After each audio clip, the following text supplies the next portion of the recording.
El Instituto Electoral del Estado de Querétaro presenta Expresiones para elegir. Información y reflexiones sobre la actualidad democrática. Acércate y participa.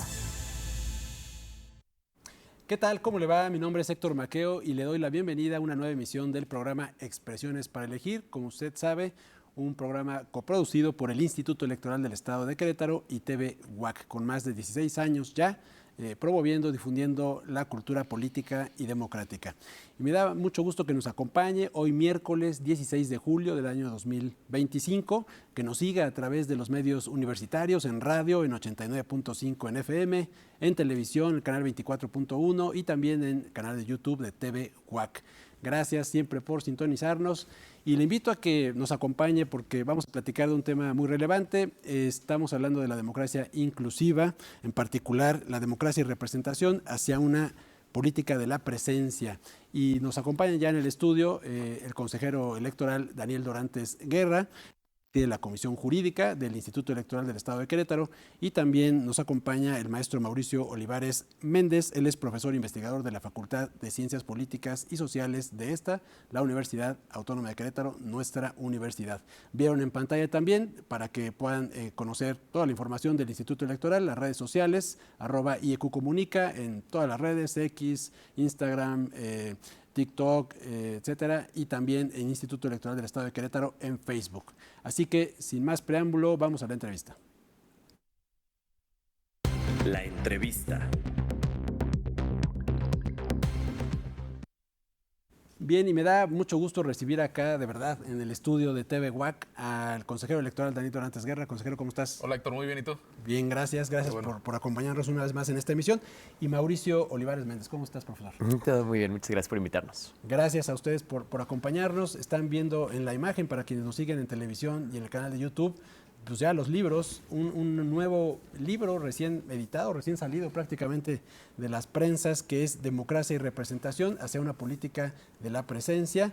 Y ahorita vamos a platicar de la historia de este libro, qué contiene, cómo se realizó, y solamente quisiera dar un breve contexto para la gente que nos sigue. En el marco del proceso electoral 2020-2021, el proceso electoral local en Querétaro, el Consejo General del IEQ aprobó un acuerdo, tiene un nombre que es IEQ-CG-A 02521, pero es un acuerdo en el que previó la realización de estudios. Bueno, varias determinaciones hubo en ese acuerdo, pero una de ellas fue realizar estudios a favor de grupos de atención prioritaria. ¿Para qué? Para tutelar sus derechos político-electorales, ¿no? Y derivado de ello, a petición del instituto, la UAC, ustedes me corrigen si algo no lo digo bien, el instituto hizo la petición a la UAC, particularmente a la Facultad de Ciencias Políticas, a realizar un estudio en este sentido, en materia de implementación de acciones afirmativas en Querétaro, y cuyos resultados justamente se plasman en esta obra que vemos en pantalla y que tenemos ya en nuestras manos. Es un libro, nada más decir rápidamente, editado por el Instituto Electoral del Estado de Querétaro, por el Instituto de Estudios Constitucionales del Estado de Querétaro y desde luego por la Universidad Autónoma de Querétaro. Coordinan el maestro Mauricio Olivares Méndez y la doctora Marcela Ávila Egleton, con el prólogo de Grisel Muñiz Rodríguez, consejera presidenta del instituto, del consejero Daniel Dorantes, y con el epílogo de la rectora de la máxima casa de estudios, Silvia Lorena Amaya Llano. Así que, a grandes rasgos, esta es la obra. Si quieren, empezamos, consejero. A ver, platícanos, por favor, cuáles son los antecedentes de este libro y qué contiene. Con todo gusto, Héctor. Creo que ya los dijiste todos, pero... No, estamos empezando. La verdad es que me es muy grato estar acá con este libro. Mauricio ahorita seguramente también lo dirá. Y la realidad es que pues todo nace, sí, en el proceso 2021. Había una sinergia, permítanme usar esa expresión, en relación a las acciones afirmativas, a esta lucha que se ha consolidado a través de los años para los grupos de atención prioritaria. Y justo cuando estábamos a poco tiempo del tema de los registros, se dio la discusión en el seno del Consejo General de cómo poder establecer este tipo de acciones afirmativas. Yo diría que al final llegamos a medidas de nivelación. Creo, lo he sostenido, que desde el 2021 no hemos establecido acciones afirmativas en concreto. Y cuando decíamos qué acciones, qué medidas hacemos, dijimos, a ver, vamos a ponernos a revisar qué hay que hacer y de qué tenemos, ¿no? Y nos encontramos que no había un estudio que nos permitiera además de que se tienen que hacer consultas, no había un estudio que nos permitiera tener una guía para saber al Consejo General qué era lo que debíamos hacer. Es decir, con cada uno de los grupos qué acciones debíamos de implementar, qué medidas de nivelación. Y al final, pues lo que se decidió es no hacer acciones afirmativas en específico, establecimos una medida de nivelación, lo que se le ha conocido desde el 2021 para acá como una bolsa, donde todos los grupos de atención prioritaria, pues obligaba a los partidos a que postularan, pero de manera general. Mientras hacíamos eso, dijimos, ok, no nos puede volver a pasar. Vamos a mandar a hacer un estudio. No dijimos en ese momento, específicamente en este acuerdo que bien mencionas, que con quién. Sin embargo, ya teníamos claro que tenía que ser la UAC. Entonces, aprobamos el acuerdo en el Consejo General, decidimos que se hiciera un estudio como este, firmamos un convenio con la Universidad Autónoma de Querétaro. Gentilmente, la doctora Marcela y el profesor Mauricio pues tomaron el proyecto en sus manos junto con todas las personas que acá escriben y digamos que esos son los antecedentes del libro. Llegamos primero a un estudio que se presentó de cara al proceso 23-24, un estudio que nos iba a servir para tomar decisiones y después de eso pues era la edición de este texto que ya tenemos aquí en las manos. Tú dices en el prólogo que es más que una obligación legal, sino un compromiso, este libro, este estudio y sobre todo lo que venga, para generar una democracia más abierta. La verdad es que sí, lo he venido diciendo desde el 2021. Te acordarás, yo decía, no podemos seguir transitando y hablando de democracia si la democracia no es inclusiva. O sea, la democracia es inclusiva o no lo es. Y justo, pues tenemos ahí artículos en la Constitución Política, tenemos convenciones internacionales, etcétera.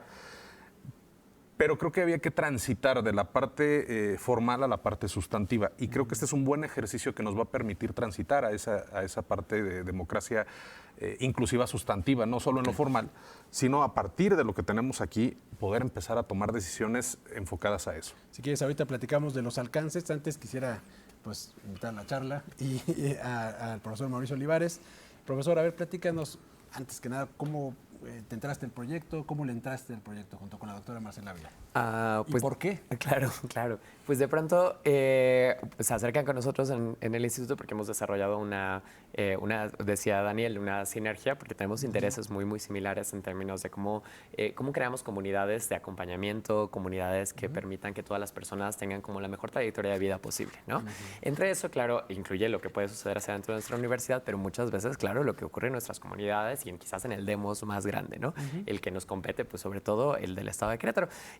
Pero aquí en la facultad tenemos una larga historia de trabajo, no solo con el propio Instituto Electoral y el Instituto Nacional Electoral, sino con los debates acerca de qué pensamos cuando pensamos en la democracia, qué pensamos cuando pensamos en la representación, hacia dónde vamos y si caminamos o no caminamos juntos, ¿no? Entonces, el proceso puntual de identificar que había ese interés común, creo que fue lo primero que nos permitió acercarnos al tema.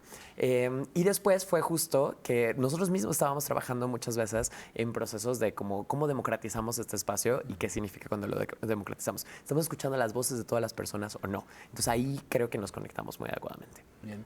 Y ahí me gustaría arrancar también que nos digas, por favor, que nos compartas.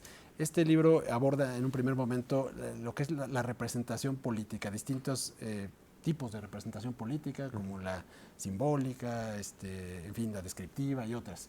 Pero para que estemos todos en la misma sintonía, platícanos, por favor, ¿qué entendemos por la representación política y por qué es importante repensarla? Tal cual.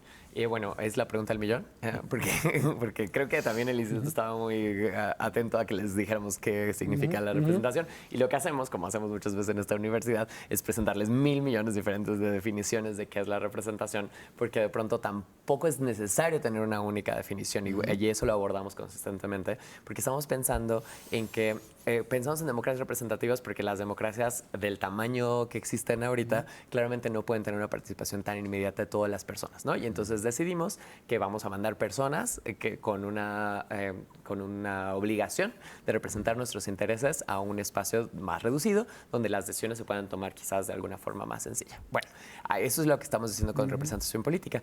Pero y la discusión que nosotros tenemos acá, que es una discusión muy de la ciencia política, de la filosofía política feminista, es decir, bueno, pero ¿quiénes son esas personas que están haciendo la representación? Y en dado caso, ¿qué significa que no hayan llegado otras personas históricamente, ¿no? Entonces tenemos congresos donde históricamente se habían visto un montón de señores, ¿no? Un montón de señores. Y entonces alguien podría decir, bueno, pero es que las mujeres no querían participar. Y nosotros diríamos, ¿y en serio era eso, no? ¿O es algo acerca de dice Jane Madsbridge, ¿hay algún mecanismo adverso de selección que hace que algunas personas no lleguen a esos espacios? Porque no se ha prohibido que las mujeres participaran, ¿no? Pero de pronto, ¿qué es del resto de la vida, ¿no? De las mujeres que hacía que no llegaran? Bueno, esa misma reflexión nos la llevamos al resto de grupos en contextos de vulnerabilidad de los que hablamos y otros que pudiesen existir. ¿Qué características son relevantes de las personas de su trayectoria de vida que podrían ser necesarias? Su presencia, por eso se llama así, su presencia deberían estar ahí en el Congreso o en los mecanismos de decisión en diferentes niveles que permitieran que los resultados legislativos o los resultados de política pública le resonaran y realmente acompañaran las trayectorias de vida de las personas. ¿Qué grupo estamos hablando, consejero? Pues fíjate que en ese momento delimitamos a 6 grupos. ¿Por qué? Porque el grupo de personas indígenas lo teníamos ya también trazado desde antes en la ley electoral. También se incluyó acá. Su normativa. Ya tenía su normativa, pero tenemos personas jóvenes, grupos de adultos mayores, afrodescendientes, personas con discapacidad, migrantes, y comunidad comunidad LGBTTIQA+. Son los que, pues aquí, de los que aquí hablamos y de los que necesitábamos tener información, digamos, de manera sistematizada, como está acá, y a partir de distintas metodologías, ¿no? Que creo que lo rico del libro, seguramente lo dirá ahorita Mauricio, es justo esta doble visión, diría. Primero la visión teórica, pero además la visión práctica. Y algo que a mí me llama muchísimo la atención y creo que para mí sería uno de los ingredientes más importantes, es que no es un libro dogmático y partamos de quién escribe cada uno de los capítulos. Lo que buscamos, y fue un trabajo muy grande que hicieron la doctora Marcela y el profesor Mauricio, es buscar perfiles que escribieran cada uno de los capítulos, pero que además pertenecieran a estos grupos de atención. Justo sobre eso iba a preguntar, ya te adelantaste, pero está bien, es quiénes colaboran en esta obra. Pues es lo que decía, vemos perfiles, yo diría, sustantivos de la lucha de cada uno de estos grupos aquí en Querétaro, y que han no solo escrito acá, sino que podemos distinguirlos dentro de una historia de vida que ha buscado justamente llevar al tema de la presencia de estos grupos la congruencia en la sociedad. Dentro de cada capítulo podemos encontrar perfiles de los que te estoy hablando: Paulina Pereda, Amanda Hernández Pérez, Maite Solís González, María Guadalupe Cortés Trejo, Víctor Mancilla Campos, Mauricio, desde luego. Zulima García Falconi, Emilia Torres Sámano. Y nos iríamos así en cada capítulo: Antonio Flores, Álvaro Jesús Chávez, Pablo José Concepción, Osvaldo Ramírez, Vanessa del Carmen Muriel, Alejandra Martínez Galán, Eric Morales Romero, Andrea Leal Puga, Karen Pérez Olvera, Jimena Lizarri Uribe. Y bueno, no quisiera omitir, entre otros, por eso me seguí leyendo, pero creo que lo importante es esto: son perfiles especializados, no hay. Creo que el tema de las acciones afirmativas, creo que el tema de los grupos de atención prioritaria debe ser de abajo hacia arriba, lo he dicho así, no solo yo, y justo eso estamos buscando, que cada de los perfiles. A mí me llama la atención una cosa que tú mencionas, que es que hay una mirada novedosa y regionalizada. ¿Por qué? Yo creo que va a ser bien importante, si se van a leer el índice, en cada uno de los apartados o van a encontrar Querétaro o queretano o queretana. Entonces, ¿a qué nos lleva eso? A que tenemos un estudio específicamente para el estado de Querétaro. Así se lo pedimos a la UAC, nos leyó bien, nos interpretó bien, y yo creo que es el primer estudio de esta magnitud que se tiene en la historia de Querétaro, que focaliza cada uno de los grupos, pero que además interpreta su contexto, pero que además interpreta las necesidades, pero que además interpreta qué implica la representación de estos grupos en el Congreso, en los ayuntamientos, etcétera. Hablamos del contenido, pero tú, así de bote pronto, ¿qué consideras que puede ser el alcance de esto? ¿Qué insumo para qué? Yo creo que este libro, a partir de hoy, no podríamos pensar en la toma de decisiones que involucren grupos de atención prioritaria sin echarle un vistazo a este libro. Y lo digo no solo incluso en materia político-electoral, en materia de derechos humanos, el voltear a ver este libro para poder tomar decisiones creo que ahora va a ser necesario. Y justo, pues ese va a ser el alcance que pretendemos que tenga, ¿no? Entregarlo a todas las autoridades para que a partir de acá puedan ver que ya existe un estudio específico y que existe una necesidad de tomar decisiones. Tenemos una deuda histórica, y eso lo diré siempre, para cada uno de estos grupos. Bien. Mauricio, nos hablabas ya un poquito de la parte teórica, la representación política y todo esto. Ahora, ¿qué estudio se hizo? Platícanos un poco del estudio. Hay un estudio de caso. Tal cual. Pues de pronto decía ya Daniel que el proyecto completo está pensado como en como micro espacios académicos, ¿no? Luego pasa a autoridades o los organismos electorales o incluso puede ser la propia universidad. Pensamos que de pronto estudiar la democracia así con la democracia implica que puedes preguntarle a las personas y ya está sin hacer distinciones entre las trayectorias de vida, yo decía, de las personas, ¿no? Pues lo mismo cuando hablamos de democracia incluyente, cuando nos piden un estudio, no podríamos haber hecho, y no era la idea del instituto tampoco, no podríamos haber hecho un estudio que diga, esta es la democracia incluyente, ¿no? Tendríamos que ir con cada uno de estos grupos de atención prioritaria. Hay que ir al terreno. Hay que ir al terreno, pero hay que ir de forma diferenciada, porque para nada es la misma trayectoria de vida, y para nada son las mismas barreras para la inclusión en la vida ciudadana y democrática de las personas con discapacidad que las personas adultas mayores, ¿no? Decíamos, por ejemplo, las personas jóvenes y las personas adultas mayores, su momento de vida es lo que les puede hacer sujetos de discriminación, ¿no?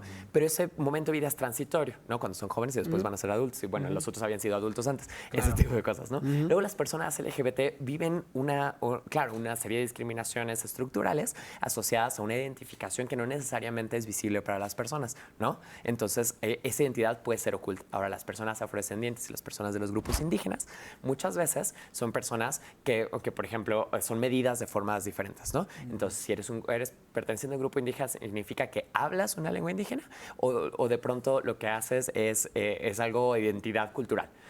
Pues para saber de pronto cuáles eran las barreras a las que se enfrentaban las personas, teníamos que separarles en estos grupos que el instituto nos pedía.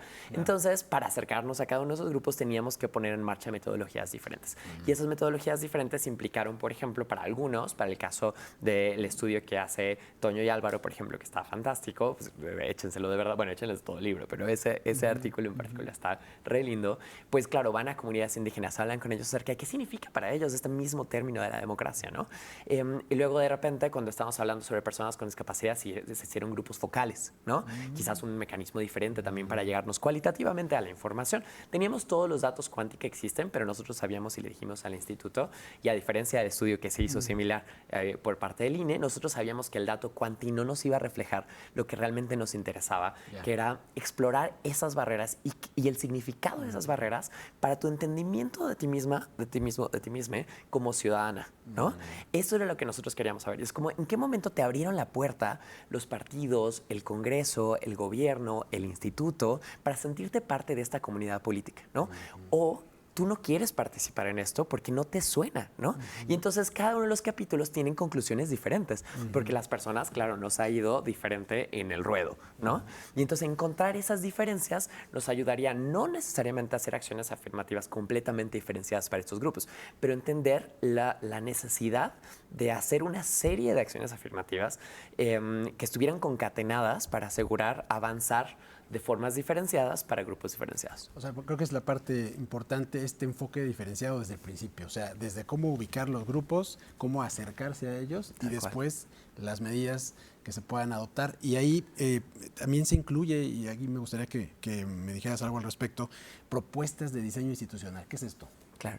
Bueno, nosotros teníamos muchas propuestas al inicio. El instituto también nos pidió que de pronto igual el estudio se concentrara, sobre todo en su versión reporte técnico y su versión editorial, se concentrara sobre todo en lo que le pasa a estas comunidades y de repente el diseño mismo de las reglas del juego iba a ser una tarea del instituto. Pero nosotros abordamos una serie de recomendaciones asociadas a las necesidades de las personas, a lo que las propias personas nos decían, ¿no? Y entonces hay recomendaciones asociadas, por ejemplo, al propio instituto electoral y cómo comunicar, ¿no? Cómo comunicar ideas sobre la democracia para las personas con discapacidad. El instituto hace una tarea desde hace mucho tiempo, permanente de inclusión para personas con discapacidad, pero hay muchos pasos para seguir. Pero de repente tenemos algunas ideas para los propios partidos políticos, porque se nos olvidan que los partidos políticos deberían ser esas instituciones que politizan a la ciudadanía, ¿no? Entonces tienen que voltear a ver a la ciudadanía de una forma más diversa para encontrar los talentos que necesitan, personas que compaginen con su agenda política también en otros grupos de atención prioritaria, en otros grupos grupos poblacionales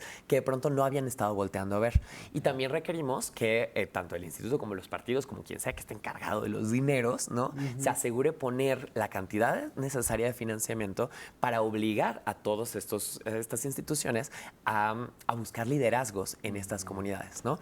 Mucho de la reflexión de las comunidades que entrevistamos en este estudio implican que no se sienten llamados. Por ejemplo, yo participo como en 4 capítulos, pero el que me encargué yo principalmente de los grupos de atención prioritaria es de migraciones, porque eso es a lo que más me dedico yo. Cuando hablo con las personas migrantes, que no podíamos hablar con millones porque también tiene que ser por Zoom, todo, claro, ¿no? Cuando hablamos con ellas, nos dicen, pues que me buscan cada 3 años. Sí. No, me buscan cada 3 años. Entonces, ¿qué estoy haciendo yo para asegurarme, o sea, yo instituto, o yo partidos, o yo gobierno, para asegurarme que la gente que vive fuera se sepa parte de esta comunidad, aunque esté fuera, ¿no? Claro. Son mecanismos diferentes para cada comunidad. Consejero, ¿qué puede empezar a hacer el instituto desde ya casi con esta información? Pues ya empezamos. Yo creo que el llamado es a repensar la democracia representativa. Eso es lo que tenemos que hacer en todo sentido. Pero ya lo empezamos. El estudio en realidad se nos entregó, ya tiene 1 año y medio más o menos, y con ese estudio ya empezamos a tomar decisiones. A ver, ¿qué hicimos? Porque también hay que pensar que democracia representativa no solo implica, y así lo han dicho los tribunales, los cargos en la Cámara de Diputados, en los ayuntamientos, de diputaciones en los ayuntamientos, etcétera. No, a ver, espérame. Los derechos políticos electorales también tienen que ver con los cargos en los organismos electorales, por ejemplo, porque también ahí se toman decisiones. Y lo primerito que hicimos con estos estudios fue, vamos a involucrar a cada uno de los grupos en nuestros consejos distritales, en los consejos municipales, en el programa de resultados electorales preliminares. Te acordarás bien cuando íbamos al PREP, había un número importante de personas adultos mayores en el PREP. ¿Y cómo nos salió el PREP de la vez pasada? Digo, está mal que lo diga, nosotros lo hicimos, ¿no? Pero nos salió excelente. Sí. Y a veces estigmatizamos a las personas y creo que por ahí hay que transitar. Establecimos también algunas medidas de nivelación para los consejos distritales y municipales. Por primera vez teníamos personas con discapacidad, personas plenamente identificadas que pertenecían a cada uno de estos grupos. Las juventudes. Las juventudes, hubo muchos jóvenes participando y creo que eso es fundamental, que ya empezamos primero con el reporte técnico y a partir de hoy yo creo que ya no solo queda en la cancha del Instituto Electoral, ahora hay que mandarlo a todas las autoridades justo para que vean esto. Hay que repensar la democracia representativa y pensar que existen otros horizontes distintos a los que ya conocíamos. ¿Por qué? Porque hay gente a la que no hemos volteado a ver desde hace décadas y que es necesaria su presencia allá. Bueno, lamentablemente el tiempo nos está comiendo como siempre, pero quisiera antes una última reflexión muy breve de cada uno de ustedes sobre con qué se quedan del libro, cuál es la parte sustantiva y cómo vamos a hacerle para difundirlo.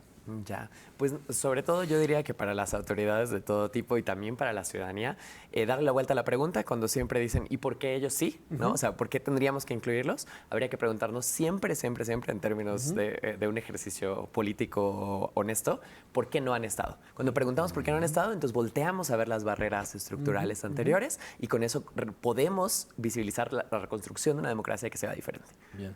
¿Y cómo difundirlo?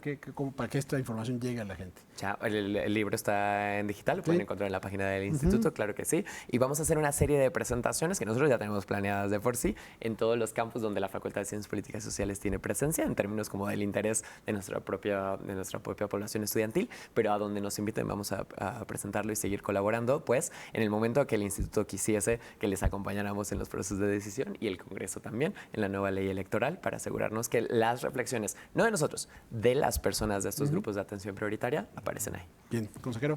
Pues gracias, Héctor. Invitarles a la ciudadanía a que pueda leerlo. Justo cuando se nos entregó la impresión, ya estaba en la página, nos hizo favor la Coordinación de Comunicación Social de subirlo, que lo consulten y que repensemos, que cambiemos este chip que tenemos como autoridades, a veces también un poco como ciudadanía, cuando dejamos de ver a cada uno de los grupos que pertenecen, que identificamos acá.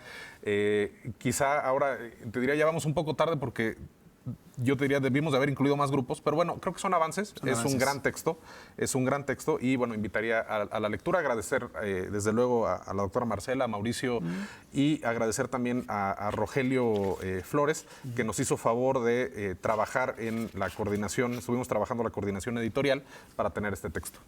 Gracias, consejero electoral Daniel Dorantes Guerra, profesor maestro Mauricio Olivares Méndez, por habernos acompañado y desde luego por su trabajo en este libro. Vamos con más.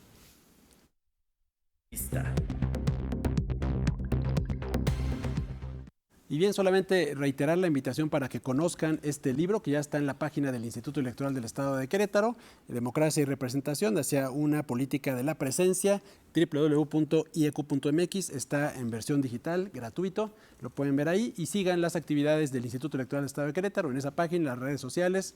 Mi nombre es Héctor Maqueo, les deseo que tenga un excelente día y nos vemos hasta la próxima.